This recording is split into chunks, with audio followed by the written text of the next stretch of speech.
I stared at the needle in Dr. Harrison's hand, watching the steel glint under the harsh hospital lights.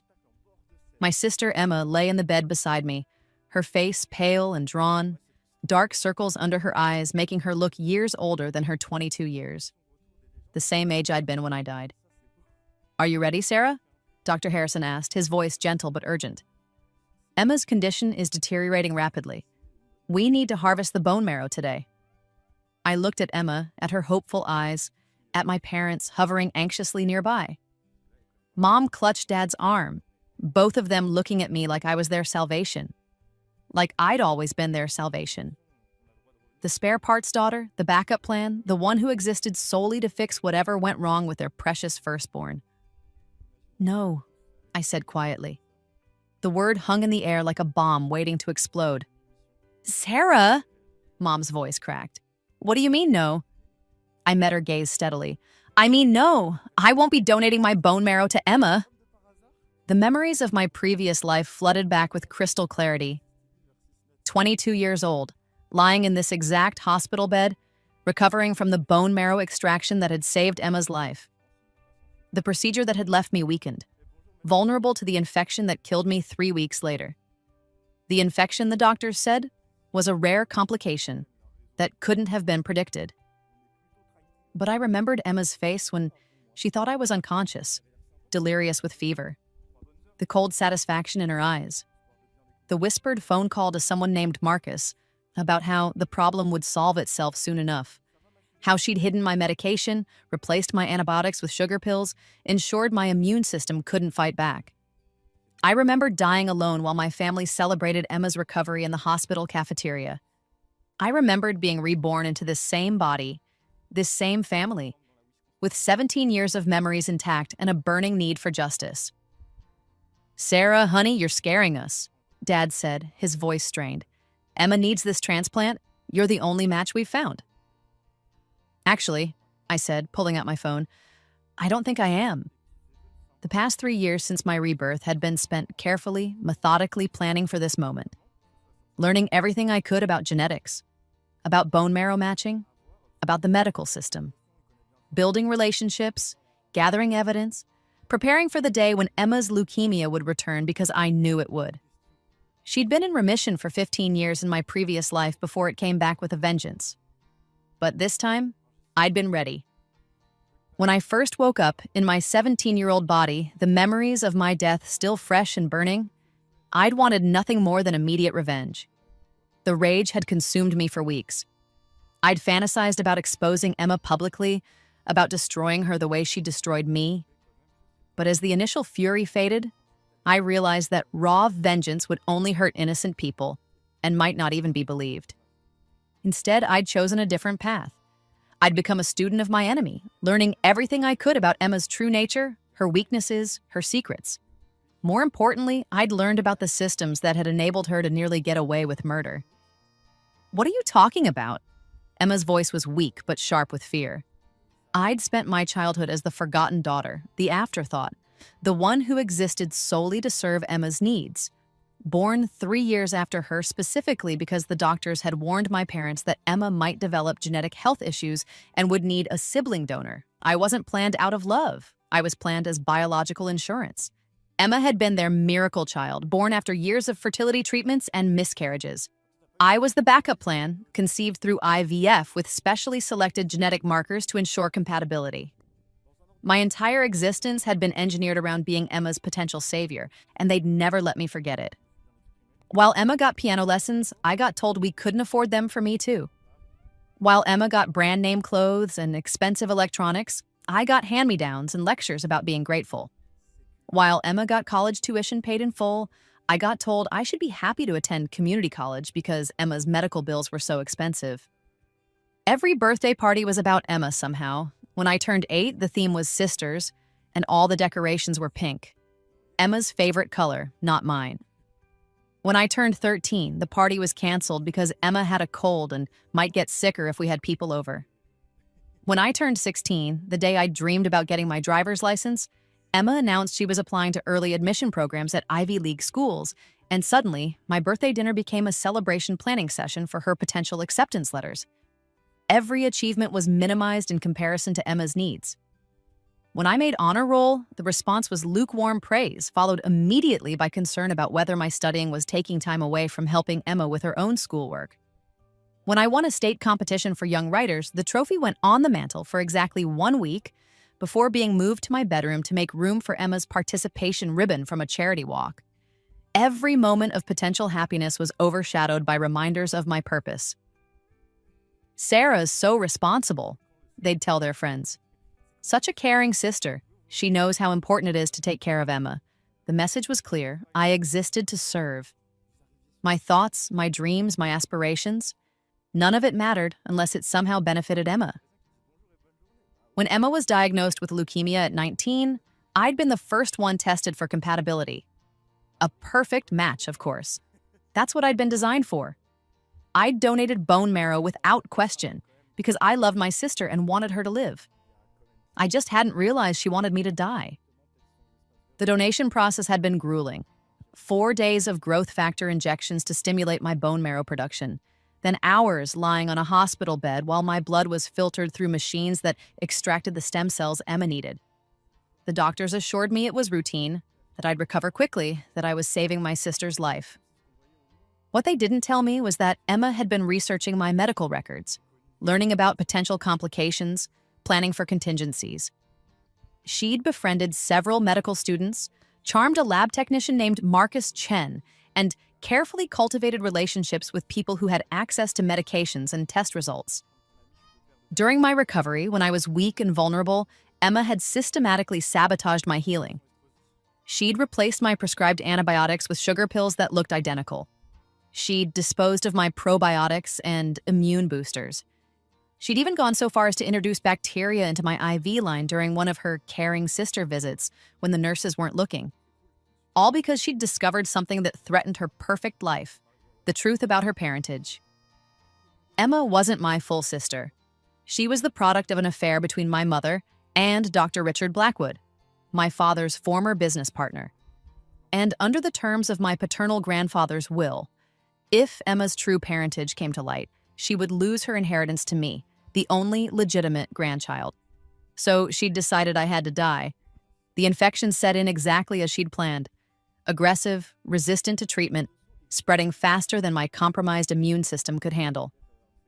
I spent 3 weeks in agony watching my family pray for my recovery while Emma played the devoted sister, holding my hand and whispering encouragement. But late at night, when she thought I was unconscious, I'd seen her true face.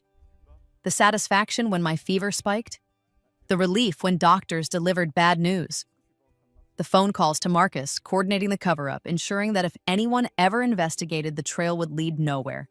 I died believing my sister loved me, never knowing she'd orchestrated the whole thing. But this time was different. This time, I had 17 years of bitter knowledge and 3 years of careful preparation.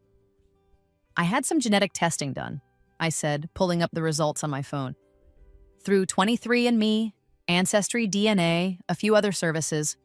Fascinating stuff, really. Did you know that bone marrow compatibility is determined by human leukocyte antigens? HLA typing, they call it. And that for the best outcomes, you need a 6-marker match." Dr. Harrison frowned. "Sarah, we already tested you. You're a 6-marker match for Emma." "According to the tests you ran when I was 17, yes. But here's the interesting thing about those particular tests." I scrolled through my phone, finding the email I'd been waiting 3 years to send. "They can be falsified, especially when the lab technician owes someone a very big favor." The first year after my rebirth had been the hardest. Learning to act like a normal teenager while carrying the memories of a 22-year-old who'd been murdered by her own sister. Pretending to love and trust Emma while planning for the day I'd destroy her. Maintaining relationships with parents who'd treated me as a spare parts donor while gathering evidence of their negligence. I'd started small. Computer classes in school led to advanced programming skills. Biology homework became an obsession with genetics and medical fraud. Creative writing assignments became practice for the elaborate deception I was planning. By my second year, I'd established contact with Marcus Chen. Not directly, of course, that would have been too obvious. Instead, I'd created an elaborate online persona, befriending him through gaming communities, building trust, learning about his gambling addiction and mounting debts. When the time was right, I'd offered him a way out. Not money. That would have left a trail. Instead, I'd provided him with inside information about sports betting, carefully calculated tips that allowed him to pay off his debts while thinking his luck had simply changed. In exchange, all I'd asked for was information about hospital procedures, about how test results could be manipulated, about the security flaws in the medical system. Marcus had been eager to help once he understood the scope of his own vulnerability. Because by the time I'd finished with him, I had recordings of all our conversations, documentation of his gambling, and evidence of his willingness to provide insider information. He was completely compromised, even if he didn't fully understand how. The third year had been about building my case. I'd used Marcus's access to confirm the falsified HLA typing results from my previous life. I'd traced the money that had paid off his gambling debts back to an offshore account controlled by Emma. I'd documented every conversation, every transaction, every piece of evidence that proved the conspiracy. But I'd also done something else. I'd found Emma's real family. Dr. Richard Blackwood hadn't moved to Switzerland to advance his career, as my parents had told everyone. He'd fled to avoid the scandal of an affair with his business partner's wife. But he'd left behind more than just a secret daughter. He'd left behind 3 legitimate children who had no idea Emma existed. Through careful genealogy research and DNA matching services, I'd identified David, Rebecca, and Michael Blackwood, Emma's half-siblings. More importantly, I'd confirmed that at least 2 of them were perfect HLA matches for Emma. The irony was delicious. Emma could get the bone marrow transplant she needed, but only by acknowledging the truth about her parentage that she'd killed me to hide. Mom's face went white. "What are you saying?" "I'm saying that Marcus Chen, the lab tech who processed my original HLA typing, has a gambling problem. Had a gambling problem anyway. Owed some very dangerous people a lot of money 3 years ago. Interesting how his debts got paid off right around the time my test results came back as a perfect match for Emma." The room fell silent except for the steady beep of Emma's heart monitor. "That's impossible," Dad said, but his voice lacked conviction. "Is it? Marcus was happy to talk when I approached him last year, especially after I offered him immunity in exchange for his testimony. See, I've been working with the FBI on a little healthcare fraud investigation. Turns out falsifying HLA typing results is a federal crime. Marcus is cooperating fully now." I stood up from the hospital bed, smoothing down my dress. The same dress I'd died in, as it happened, though no one else knew that particular detail. The real test results show that I'm only a 3-marker match for Emma. Better than a stranger, but far from optimal. Definitely not worth the risks involved in donation. Emma's breathing was becoming labored. "Sarah, please, you're my sister. You have to help me." "I am helping you," I said calmly, "by not subjecting you to a suboptimal transplant that could fail and leave you worse off than before. The real question is, why did you need the test results falsified in the first place?" I could see the moment understanding dawned on their faces. The moment they realized I knew. See, I did some more digging into our family history. Lots of interesting things in those genetic databases. Turns out that when you upload raw DNA data, you can find all sorts of relatives you never knew you had. I pulled up another screen on my phone.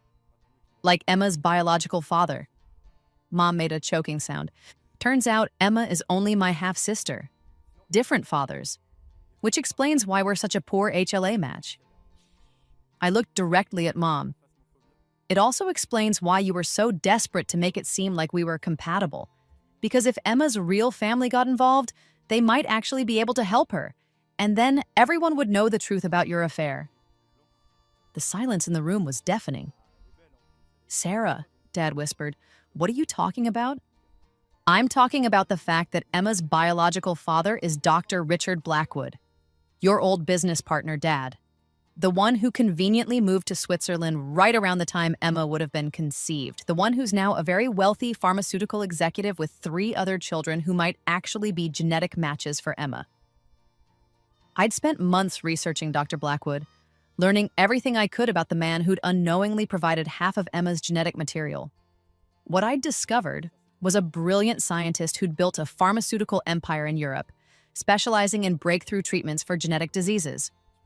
He'd also built a family 3 children with his wife, all of them in their 20s now, all of them accomplished in their own right. David Blackwood was a medical student at Oxford, specializing in hematology. Rebecca was completing her PhD in bioethics at Cambridge. Michael was a researcher at a cutting-edge genetics lab in Geneva. All 3 had been tested for various genetic markers as part of their father's research, and all 3 had the rare HLA profile that made them potential matches for someone with Emma's specific genetic makeup. Dr. Blackwood himself had never forgotten the affair with my mother. In fact, he'd suspected for years that he might have a child from that relationship. When I'd finally reached out to him, using a carefully crafted email that hinted at family connections without explicitly stating the situation, he'd been eager to help. My father always wondered, David had told me during our first video call. He's carried the guilt of that affair for decades. If Emma is his daughter, he wants to do right by her, regardless of the circumstances. Emma was staring at me with a mixture of horror and rage. You're lying. Am I? I pulled up a genealogy chart on my phone. DNA doesn't lie, Emma. I've been in contact with the Blackwood family for the past year. Very nice people. Dr. Blackwood always wondered if he had a child from his affair with Mom. His other children, your actual half-siblings, have already been tested. I paused, savoring the moment. 2 of them are perfect matches. Mom collapsed into a chair, tears streaming down her face. Dad looked like he'd been struck by lightning. The Blackwood family has been very gracious about this whole situation, I continued. They're prepared to help Emma, despite the circumstances of her conception. Dr. Blackwood feels responsible, and his children are actually excited to have a sister. They've been trying to figure out how to approach the family for months. Why didn't you tell us? Emma gasped. Because I wanted to see how far you'd go, I said simply. I wanted to see if you'd learned anything from what happened before. Emma's eyes widened. What happened before? You don't remember. I smiled coldly. 3 years ago, when I had those dreams, those incredibly vivid dreams about donating bone marrow to you and then dying from complications afterward. Dreams where I saw you sabotaging my recovery, ensuring I wouldn't survive to tell anyone about your biological father. The heart monitor's beeping was getting faster. Dreams where I watched you replace my antibiotics with placebos. Dreams where I heard you on the phone with Marcus, coordinating the falsified test results. Dreams where I died alone while you celebrated your recovery with our parents. The truth was, I'd been dropping hints about my dreams for the past year, carefully planting seeds of doubt about Emma's intentions. I'd mentioned having nightmares about medical procedures going wrong, about people switching medications, about dying in the hospital. Each time, I'd watched Emma's reaction, seen the flicker of recognition in her eyes. She remembered planning it, even if she hadn't done it yet in this timeline. Those were just dreams, Emma said, but her voice was shaking. Were they? Because Marcus remembers that phone call very clearly. Has it recorded, actually. Insurance policy, he called it. Amazing how people keep evidence of their crimes, isn't it? I walked over to Emma's bedside, looking down at her with years of suppressed anger finally finding its voice. You tried to murder me, Emma. In another life, you succeeded. You let me donate my bone marrow to save your life, then systematically poisoned me to ensure I'd never be able to expose your parentage. Because if Dad found out the truth, the inheritance would go to me instead of you. You're insane, Emma whispered. Am I? Let's test that theory. I pulled out my phone again. Dr. Blackwood, are you there? A man's voice came through the speaker, clear and authoritative. Yes, Sarah, I'm here. Dr. Blackwood, could you please introduce yourself to Emma and explain your relationship to her? Of course, Emma. My name is Richard Blackwood. I'm your biological father. Your mother and I had an affair 23 years ago, and you were the result. I've regretted not being part of your life ever since. Emma's face went ashen.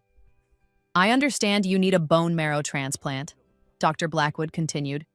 My son David and my daughter Rebecca have both tested as perfect matches. We're prepared to fly to you immediately to begin the donation process. Furthermore, came another voice through the phone, this is Special Agent Jennifer Walsh with the FBI. We've been investigating healthcare fraud in this hospital for the past year. Marcus Chen has provided us with substantial evidence of falsified test results, including recordings of conversations with Emma Morrison regarding the manipulation of HLA typing data. Mom started sobbing. Emma Morrison, you're under arrest for conspiracy to commit healthcare fraud, attempted murder, and conspiracy to commit murder. You have the right to remain silent.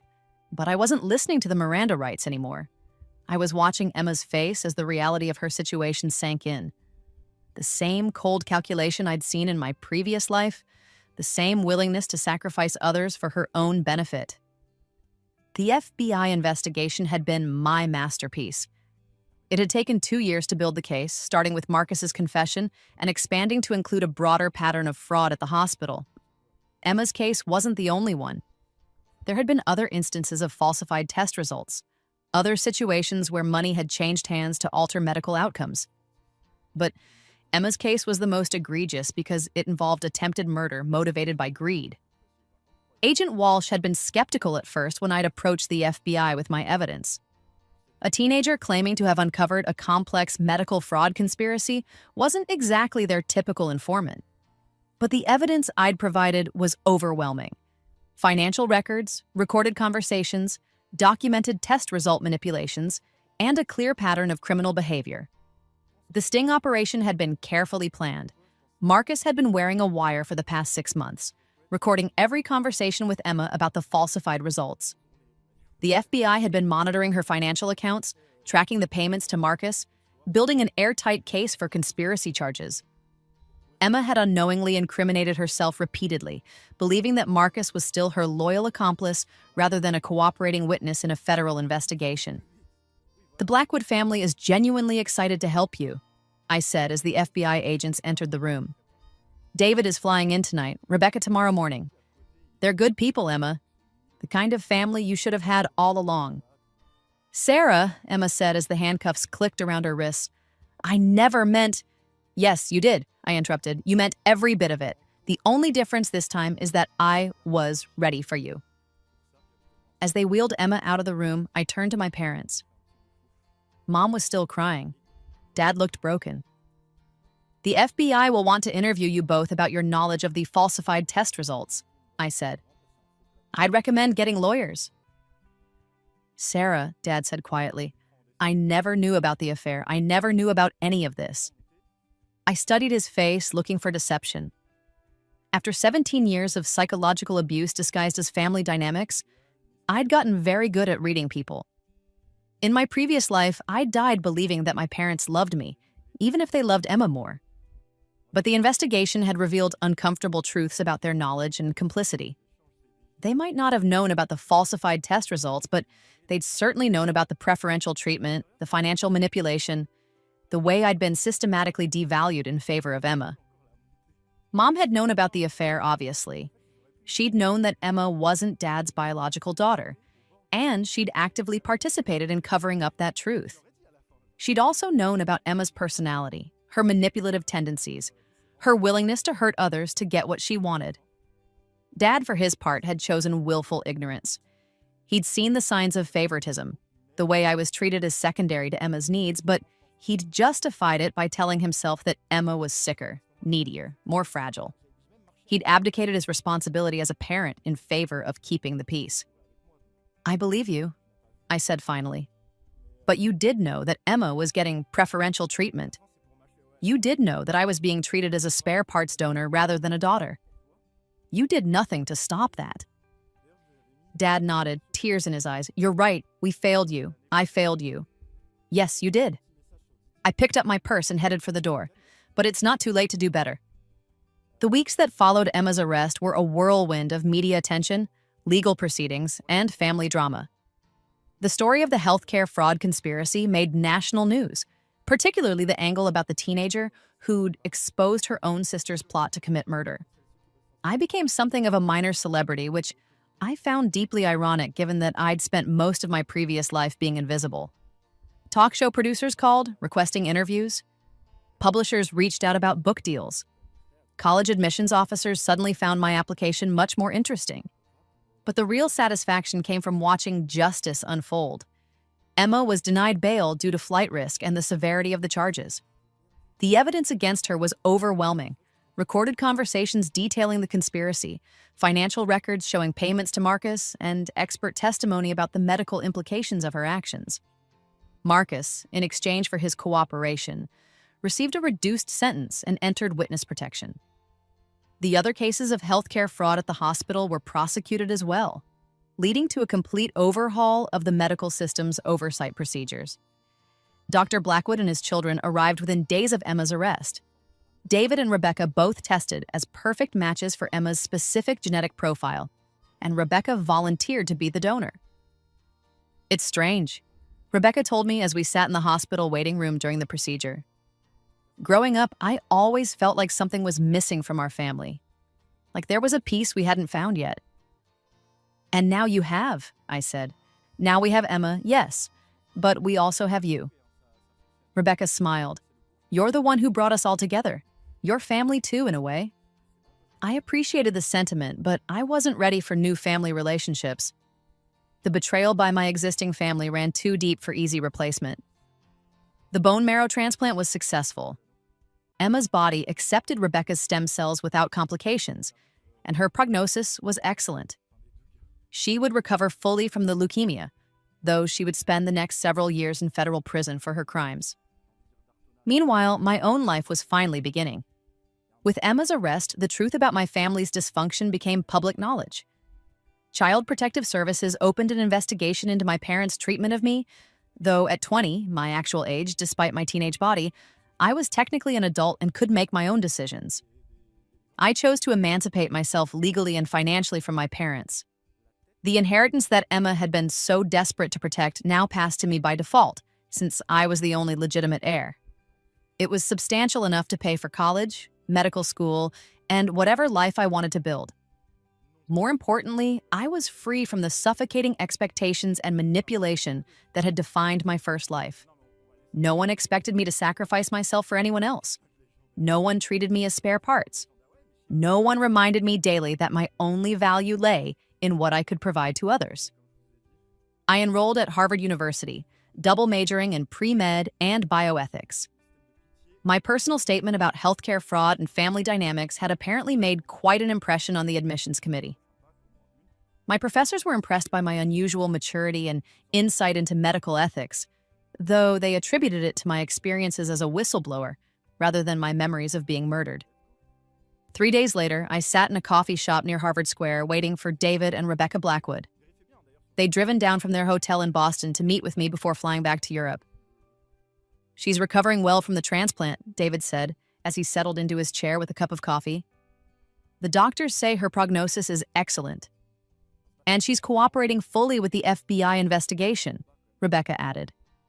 "Apparently, she's providing information about other instances of healthcare fraud at the hospital." I stirred my coffee thoughtfully. "How are you both handling having a new sister who's currently in federal custody?" David laughed ruefully. "It's not exactly how we imagined it would go, but our father raised us to believe in redemption. Everyone deserves a chance to make things right." "She's going to prison," I pointed out. "For a while, yes," Rebecca said, "but not forever. And when she gets out, she'll have a family who actually wants her around. That has to count for something." I thought about Emma recovering in a hospital room with FBI guards outside her door. The irony wasn't lost on me. She was finally getting the bone marrow transplant she needed from her actual genetic family, the people who should have been in her life all along. "What about you?" David asked. "What are your plans now?" I smiled, thinking about the acceptance letter I'd received the week before. "I got into Harvard Medical School, full scholarship. Turns out excellent MCAT scores and a compelling personal statement about healthcare fraud can really make an application stand out." "You're going to be a doctor?" Rebecca looked impressed. "Oncologist specifically. I want to help people like Emma, but the right way. No falsified records, no family manipulation, just good medicine and honest treatment." My phone buzzed with a text from Dad. He'd been checking in regularly since the arrest, trying to rebuild some kind of relationship with me. It was slow going, but he was making an effort. The message read, "Sarah, your mother and I have been talking. We want to set up a college fund for you, separate from the inheritance. We know we can't undo the past, but we want to support your future. Please let us know if you're willing to discuss this." I showed the message to David and Rebecca. "How's your relationship with your parents?" David asked. "Complicated," I admitted. "They're in therapy, both individual and couples counseling. Mom's dealing with the guilt of the affair and the years of preferential treatment. Dad's trying to understand how he missed so many warning signs. And you? I'm processing. I've got my own therapist. It helps to talk to someone who understands trauma recovery."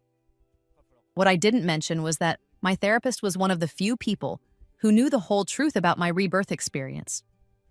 Dr. Patricia Morgan specialized in what she called extraordinary psychological phenomena, cases that didn't fit neatly into conventional psychiatric categories. She'd listened to my story without judgment, helped me work through the complex emotions of having lived through my own murder and rebirth. Together, we'd developed strategies for managing the anger, the desire for revenge, the difficulty of maintaining relationships when you had memories of people's worst actions. "The important thing," Dr. Morgan had told me in our last session, "is that you chose justice over vengeance. You used your knowledge to prevent harm and expose wrongdoing rather than simply causing pain in return." It was true. I could have destroyed Emma in any number of ways, exposed her publicly, ruined her reputation, made her suffer the way she'd made me suffer. Instead, I'd chosen a path that would ultimately help her while ensuring justice was served. "We should probably head back," Rebecca said, checking her watch. "Our flight leaves in a few hours." "Will you stay in touch?" I asked. "Of course," David said. "You're part of this story now, part of our family, in a way." As they gathered their things to leave, Rebecca turned back to me. "Sarah, can I ask you something?" "Sure." "How did you know? About the affair, about Emma's parentage, about all of it? You're 20 years old, but you investigated this like someone with years of experience." I considered how to answer. The truth, that I'd lived through being murdered by Emma and been reborn with full memories, wasn't exactly believable. "I had dreams," I said finally. "Very vivid dreams about what might happen if I donated bone marrow to Emma. In the dreams, she tried to kill me afterward. I couldn't shake the feeling that they meant something, so I started investigating." Rebecca and David exchanged glances. "Dreams can be powerful," David said diplomatically. "Sometimes our subconscious picks up on things our conscious mind misses." "Maybe," I said. "Or maybe I just got lucky." After they left, I walked across Harvard Yard, thinking about the strange trajectory of my life. In my first existence, I died at 22, never having lived for myself, never having pursued my own dreams. I'd been so focused on serving others that I'd never even figured out what I wanted from life. Now, at the same age but with a new beginning, I had unlimited possibilities. Medical school, a career in oncology, maybe research into genetic diseases. I could help people the way I'd never been helped. I could be the advocate I'd never had. 6 months later, I was deep into my first semester of medical school when I received a letter from Emma. It was the first communication I'd had from her since her sentencing. "Dear Sarah," it read, "I know I have no right to contact you, and I'll understand if you don't respond. But I wanted you to know that I've been thinking about what you said about dreams and second chances. I've been in therapy here, working through my motivations and actions.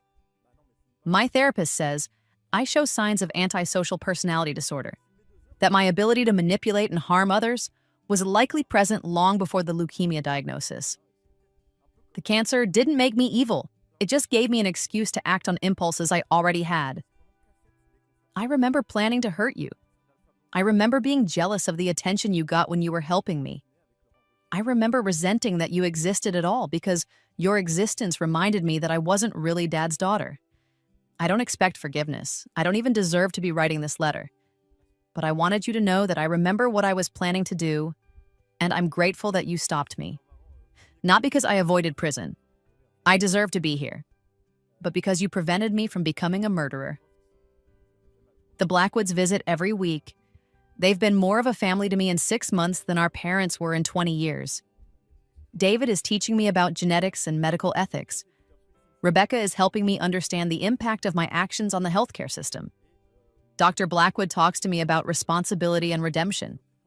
They make me want to be better. You made me want to be better. I know you're studying to be a doctor. I think that's perfect. You've always been the one who actually cared about helping people. When I get out of here, I want to work in healthcare advocacy, helping families navigate the system honestly. I want to spend the rest of my life making sure no one else goes through what you went through. Thank you for giving me the chance to be something other than a monster. Your sister, if you'll still claim me, Emma. I read the letter twice, looking for signs of manipulation, for hidden agendas, for the calculating mind I'd known in my previous life. But all I found was what seemed like genuine remorse and a determination to change. Maybe people could change. Maybe even Emma could become someone worthy of the mercy I'd shown her. 2 years later, I was in my second year of medical school when I got a call from Rebecca Blackwood. Emma's being released next week, she said. She's been accepted to a program at Johns Hopkins to study healthcare administration with a focus on patient advocacy. That's wonderful news. She wanted me to ask if you'd be willing to see her. Not to rebuild a relationship necessarily, but just to, I don't know, close the circle somehow. I thought about it. My life had moved forward dramatically since Emma's imprisonment. I'd excelled in medical school, built strong friendships, even started dating someone, a fellow medical student named James, who knew my whole story and loved me anyway.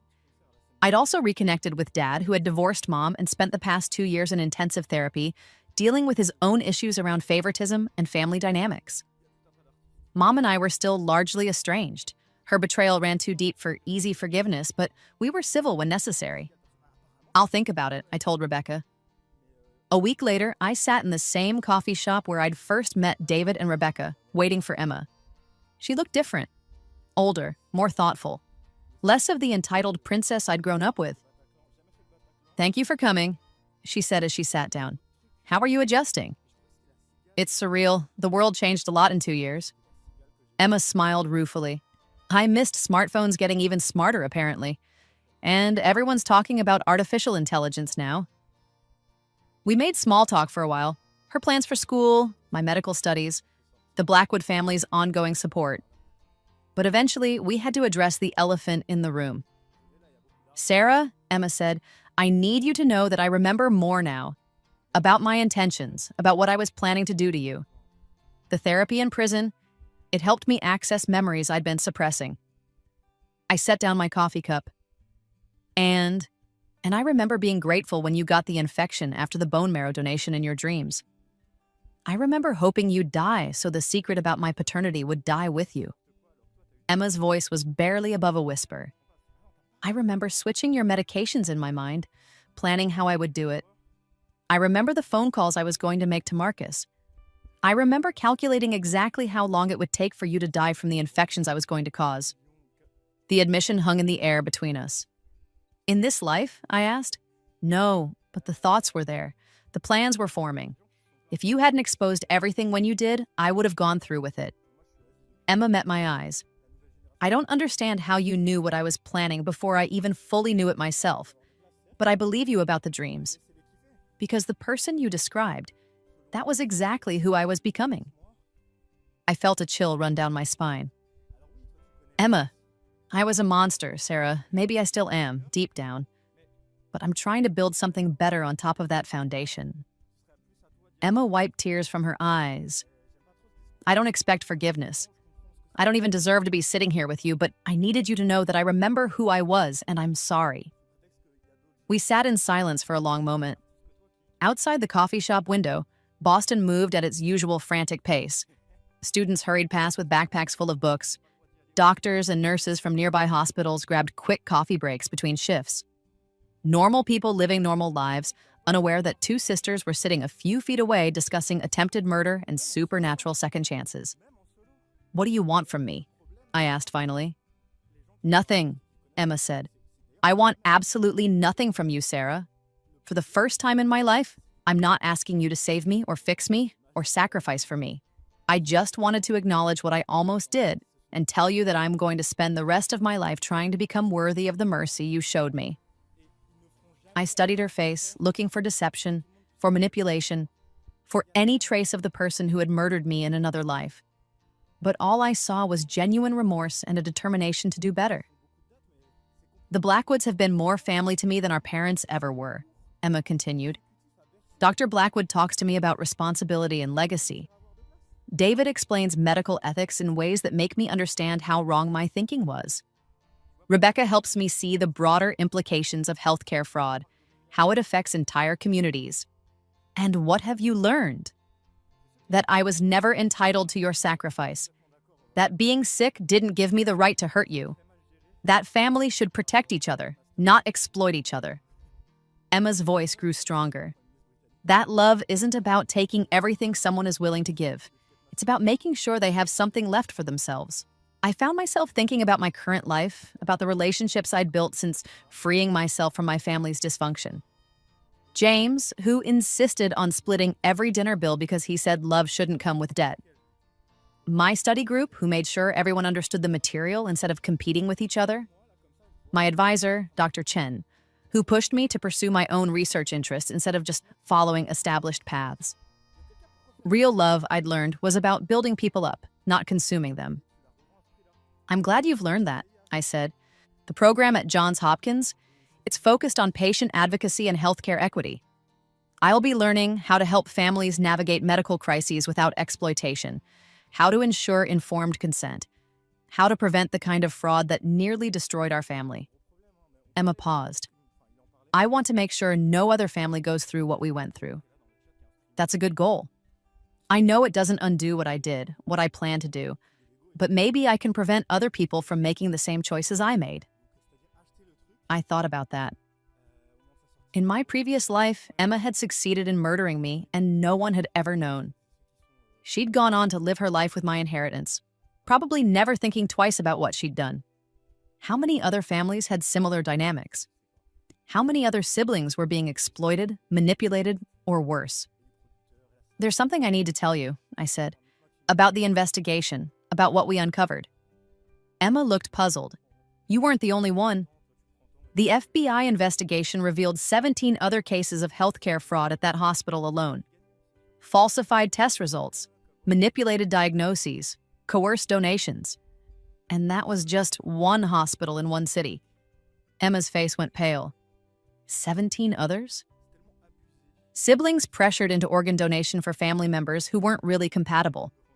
Parents convinced to authorize experimental treatments for children when conventional therapy would have been better. Elderly patients manipulated into signing over medical decision-making to relatives who had financial incentives. I pulled out my phone and showed her some of the news articles about the broader investigation. Your case was the key that unlocked all of it. Marcus's testimony led to a complete audit of the hospital's records. They found patterns of manipulation going back years. Emma stared at the headlines. I had no idea it was so widespread. The problem is systemic. Families in crisis are vulnerable to exploitation, and the medical system doesn't have enough safeguards to protect them. That's where your work could actually make a difference. You really think I could help? I considered the question seriously. Emma had first-hand experience with medical manipulation and family exploitation. She understood the psychology of desperation that led to unethical choices. Most importantly, she had genuine remorse and a strong motivation to prevent others from following her path. I think you're uniquely qualified to help, I said. You know how these systems fail because you use those failures to your advantage. You understand the mindset of people who would exploit their own families because you've been there.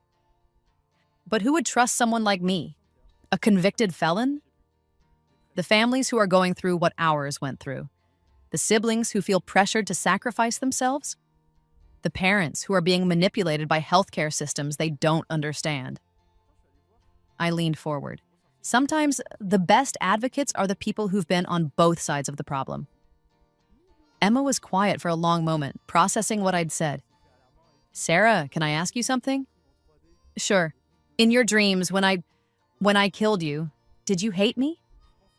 I thought back to my actual death, to those final moments when I'd realized what Emma had done. The betrayal, the rage, the desperate wish that I could somehow warn others about what she was capable of. Yes, I said honestly. I hated you completely. Emma nodded, tears starting to flow again. I deserved that hate. Yes, you did. But hate was destroying me more than it was hurting you. That's why I chose justice instead of revenge. That's why I found a way to save your life while stopping your crimes. You could have let me die.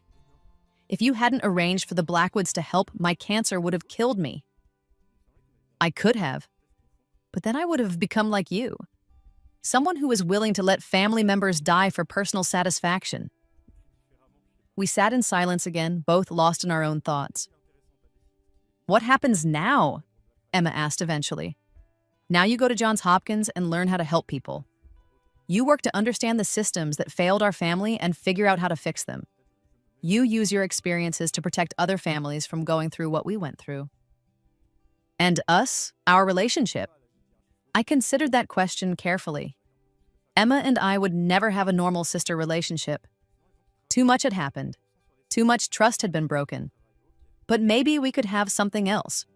A partnership in making sure other families didn't suffer the way ours had. I don't know, I said honestly. I don't think we can be sisters the way most people understand that word, but maybe we can be allies in the work that needs to be done. Emma nodded slowly. I'd like that. I'd like to be worthy of that someday. As I left the coffee shop that day, I felt something I hadn't expected. Hope. Not that Emma and I would ever have a normal relationship, but that she was genuinely changing, genuinely learning from her mistakes. 6 months later, I received an email from Emma with the subject line, First Quarterly Report. Sarah, it read, I wanted to update you on the work I've been doing at Johns Hopkins. Our patient advocacy program has successfully identified and prevented 23 cases of healthcare fraud in the past 6 months, including 4 instances of coerced organ donation and 7 cases of falsified test results. We've also implemented new protocols for family counseling during medical crises, ensuring that all family members understand their rights and options before making donation decisions. The program is being studied as a model for other hospitals across the country. I think of you every day when I do this work. Thank you for showing me that there was a better way to use my experiences than just hiding from them. I hope medical school is going well. I saw the article about your research into genetic markers for cancer susceptibility. Congratulations on getting published as a second-year student. That's incredible. Your ally, I hope, Emma. Attached to the email were reports detailing the specific cases Emma's team had worked on. Families who had been saved from making devastating decisions based on false information. Siblings who had been protected from exploitation. Patients who had received appropriate treatment instead of being manipulated for financial gain. Emma was keeping her promise. She was using her dark knowledge to protect others instead of exploiting them. I wrote back, Emma, this is incredible work. You're making a real difference. I'm proud of what you're building. Keep me updated on your progress, Sarah. It wasn't forgiveness exactly. The word didn't quite capture the complex mix of emotions I felt toward my sister, but it was something else. Acknowledgement, respect for her efforts, and hope for continued growth. 3 years later, Dr. Sarah Morrison was in her final year of medical school when she received an invitation that changed everything. Dr. Morrison, the letter read, you are cordially invited to speak at the National Conference on Healthcare Ethics and Family Dynamics. Your research on genetic manipulation and your advocacy for patient rights have made you a leading voice in the field. We would be honored to have you deliver the keynote address on justice, mercy, and medical ethics, lessons from the Morrison case. The Morrison case. That's what they were calling it now. The healthcare fraud investigation that had started with Emma's arrest and expanded to expose systematic corruption in medical institutions across the country. My name was attached to it as the whistleblower who had exposed the initial crime, though most people didn't know the full story of how I'd acquired my knowledge. I was hesitant to accept the speaking engagement. Standing up in front of hundreds of medical professionals and talking about my family's dysfunction wasn't exactly appealing. But my advisor, Dr. Chen, convinced me that it was important. You have a unique perspective, she told me. You've been on both sides of medical exploitation, as a victim and as someone who stopped it. Your voice could help prevent other families from going through what yours did. So I accepted. The conference was held in Chicago, at a massive convention center filled with doctors, nurses, researchers, and healthcare administrators from around the world. I'd spoken at smaller conferences before, but never to an audience this large or this influential. As I waited backstage for my introduction, I was surprised to see a familiar face in the green room. Emma? She looked professional in a navy blue suit, her hair pulled back in a neat bun. she'd put on weight since her release from prison. Healthy weight that made her look less gaunt and more alive. Hi, Sarah. I'm speaking on the patient advocacy panel this afternoon. I didn't know you'd be here. I wasn't sure if you'd want me to tell you. I know our relationship is complicated. I studied her for a moment. It had been 2 years since our last face-to-face meeting, though we'd continued to correspond by email about our respective work. Emma had become something of an expert on healthcare fraud prevention, and her program at Johns Hopkins had been expanded to 15 other hospitals. How are things going? I asked. Good, really good. We just received federal funding to implement our advocacy program nationwide. The Department of Health and Human Services wants to use our model as the standard for patient protection protocols. That's incredible. It's been 3 years since I got out of prison. 3 years of trying to become someone worth the second chance you gave me. Emma's voice was steady, confident in a way I'd never heard before. I wanted you to know that I'm not the same person who tried to kill you. I can see that. We were called to take our positions. Emma to the conference room where her panel was being held, me to the main stage for the keynote address. As we parted ways, Emma touched my arm gently. Thank you, she said, for everything.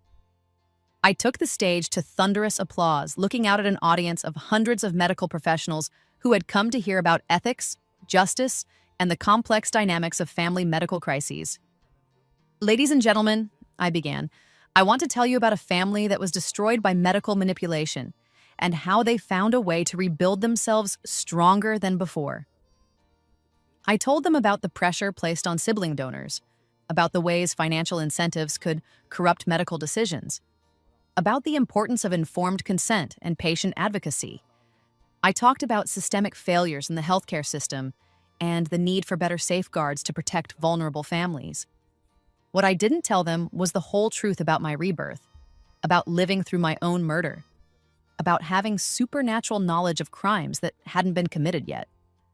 That part of the story was mine alone, but I did tell them about redemption, about the possibility for people to change, about the importance of creating systems that prevented exploitation while still allowing for genuine healing and forgiveness. The person who tried to exploit my family, I said, looking out at the audience, is now one of the leading advocates for patient protection in the country. She uses her knowledge of how these systems can fail to ensure they don't fail for others. This is what justice with mercy looks like. Not ignoring crimes, but creating opportunities for redemption that serve the greater good. After my speech, I was surrounded by audience members wanting to discuss the case, ask questions about implementation of patient advocacy programs, and share their own experiences with medical family dynamics. It was overwhelming, but also deeply satisfying. These were people who could actually make changes, who could implement the kinds of protections that might have saved my first life. As the crowd finally thinned, I noticed Emma waiting near the side of the stage. That was beautiful, she said. The part about justice with mercy. I hope I can live up to that description. You already are. Sarah, I want to ask you something, but I'm not sure how you'll react. Ask. Would you be willing to co-author a book with me? About our case, about the lessons we've learned, about how families can protect themselves from medical exploitation? I was taken aback. A book would mean extensive collaboration, long conversations about painful memories, and publicly linking my name with Emma's in a permanent way. I know it's a lot to ask, Emma continued quickly, and I understand if you say no. But I think together, we could reach more people than either of us could alone. You have the medical credibility and research background. I have the patient advocacy experience and the perspective of someone who's been on the wrong side of these issues. I thought about it. A book could indeed reach more people than conference speeches or academic papers. It could provide practical guidance for families facing medical crises, help them recognize manipulation, and give them tools to protect themselves. What would you want to include? Everything. The whole story. Your investigation, my crimes, the systemic failures we uncovered, the changes we've implemented, the ongoing work that needs to be done. Emma paused. I want to be completely honest about what I did and why I did it, because I think that honesty is what will help other families recognize similar patterns. And you're prepared for the public scrutiny that would come with that level of honesty? I've been preparing for it my whole life, really. I spent years hiding from the truth about who I was. I'm done hiding. I looked at Emma, really looked at her. The calculating, manipulative person I'd known in my previous life was gone, replaced by someone who seemed genuinely committed to helping others. The change wasn't superficial, it went deep, affecting how she carried herself, how she spoke, how she interacted with the world. Okay, I said, let's write a book. 2 years later, The Morrison Case, A Family's Journey from Betrayal to Healing, was published by a major academic press. It became required reading in medical ethics courses across the country and was translated into 12 languages. The book detailed everything: Emma's crimes, my investigation, the systemic failures we'd uncovered, and the patient advocacy programs we'd developed in response. We were completely honest about the family dynamics that had enabled the exploitation, the psychological factors that had led to Emma's actions, and the ongoing work required to prevent similar situations. Most importantly, we provided practical guidance for families facing medical crises, helping them recognize manipulation, understand their rights, and make informed decisions about treatment and donation. The book tour was surreal. Emma and I traveled to hospitals, universities, and conferences across the country, speaking to audiences about medical ethics, family dynamics, and the possibility of redemption. We were frequently asked about our relationship, about how I could work so closely with someone who had tried to kill me. Forgiveness is a process, not a moment, I would say. And sometimes the most meaningful form of forgiveness is creating opportunities for people to become better than they were. Emma would add, I can't undo what I did or who I was, but I can make sure that my experiences prevent others from making similar choices. The success of the book led to other opportunities. I was offered positions at several prestigious hospitals, ultimately choosing to complete my residency at Massachusetts General Hospital with a focus on pediatric oncology. Emma was recruited by the Department of Health and Human Services to lead a national initiative on patient advocacy and healthcare fraud prevention. 5 years after the book's publication, I was an attending physician at Boston Children's Hospital when I received an unexpected call. Dr. Morrison, this is Dr. Michael Blackwood. It took me a moment to place the name, Emma's half-brother, the researcher in Geneva. Michael, how are you? I'm well, thank you. I'm calling because I wanted to let you know about something exciting.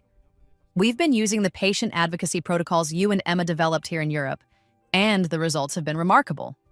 That's wonderful to hear. But that's not why I'm calling.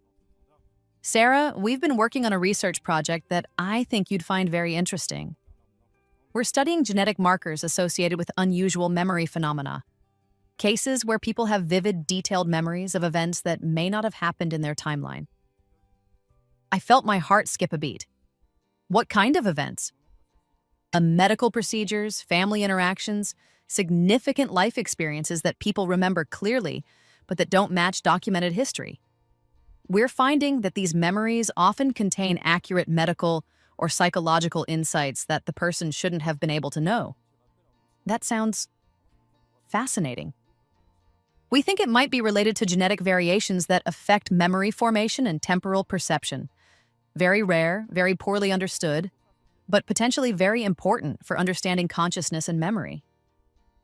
I was quiet for a moment, processing the implications. Sarah, your medical records show some unusual genetic markers.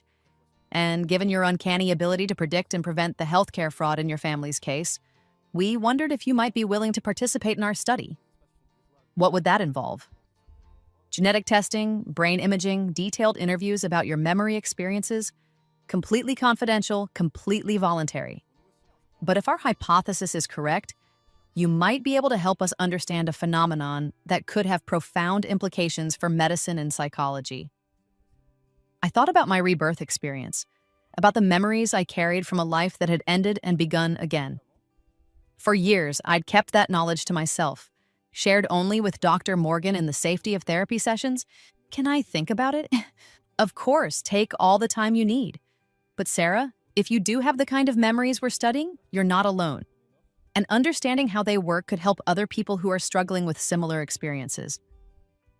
After I hung up, I sat in my office for a long time, thinking about the possibility that I wasn't unique, that other people might have similar experiences of living multiple timelines or carrying memories from alternate lives. The idea was both comforting and terrifying. Comforting because it meant I wasn't insane, that there might be a scientific explanation for what I'd experienced. Terrifying because it suggested that the universe was far stranger and more complex than most people realized. I picked up my phone and called Emma. "Sarah, this is a surprise. How are you?" "I'm good. Emma, did Michael Blackwood contact you about a research study?" "Yes, actually. Something about unusual memory phenomena. He wants to interview me about my memories of planning things I never actually did." Emma paused. "Sarah, do you think there's something to it? The idea that some people can remember events from alternate timelines? I don't know, but I think it might be worth finding out." "Are you going to participate?" "I think so. Are you?" "Yes. If there's even a chance that understanding this could help other people, I think we have an obligation to contribute to the research." 6 months later, Emma and I were in Geneva, participating in Dr. Michael Blackwood's research study. The testing was extensive. Genetic analysis, brain imaging, psychological evaluations, and hours of interviews about our memory experiences. The results were fascinating. Both Emma and I showed genetic variations in areas associated with memory formation and temporal perception. Our brain scans revealed unusual activity in regions linked to prophetic dreaming and déjà vu experiences. Most importantly, our detailed memories of alternate events contained medical and psychological information that we shouldn't have been able to know. "What we're seeing," Dr. Blackwood explained, "suggests that some individuals may have a genetic predisposition to access memories or information from alternate timelines or parallel experiences. It's not telepathy or supernatural ability. It's more like a form of quantum memory entanglement." "You're saying it's real?" Emma asked. "We're saying it's measurable, repeatable, and appears to have a biological basis. Whether it's real in the sense of actually accessing alternate timelines, or whether it's a form of predictive modeling that the brain does unconsciously, we're not sure yet.